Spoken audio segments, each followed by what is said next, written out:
ஆழ்வார் எம்பெருமானார் ஜீயர் திருவடிகளே சரணம்.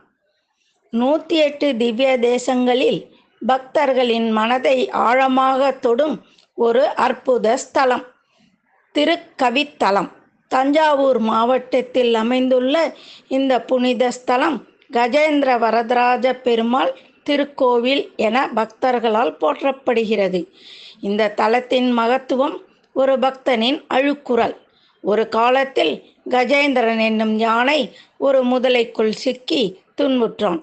தன் பலமும் தன் சக்தியும் அனைத்தும் வீண் போன தருணம் அது. உதவி செய்ய யாரும் இல்லை, தன்னை காப்பாற்ற யாரும் இல்லை. அந்த கடைசி நொடியில் அவன் மனமாற ஒரே ஒரு பெயரை அழைத்தான், ஆதி மூலமே. அந்த ஒரு அழைப்பு வைகுண்டத்தை அதிர செய்தது. ஸ்ரீமன் நாராயணன் ஒரு கணம் கூட தாமதிக்கவில்லை. கருட வாகனத்தில் எழுந்தருளி தன் சக்கராயுதத்தால் முதலை வெட்டி தன் பக்தர்களை ரசித்தார். இதுவே கஜேந்திர மோட்சம். பகவான் நமக்கு கற்றுத்தரும் ஒரு உண்மை. பக்தி உண்மையானால், அழைப்பு மனமாற இருந்தால் பகவான் ஓடி வருவார். இங்கு பெருமாள் கஜேந்திர வரதன் என்ற திருநாமத்தில் அருள் பாலிக்கிறார். வரங்களை வழங்கும் தயாளன், கருணையின் வடிவம். தாயார் ரமாமணி வள்ளி தாயார். அன்பும் அருளும் கலந்த திவ்ய சன்னதி.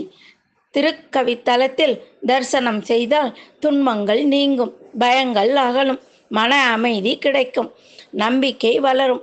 இது ஒரு கோவில் அல்ல, பகவான் பக்தனுக்காக ஓடி வந்த இடம். கஜேந்திரனை ரட்சித்த அதே கருணை இன்று நம்மையும் காத்து நிற்கிறது.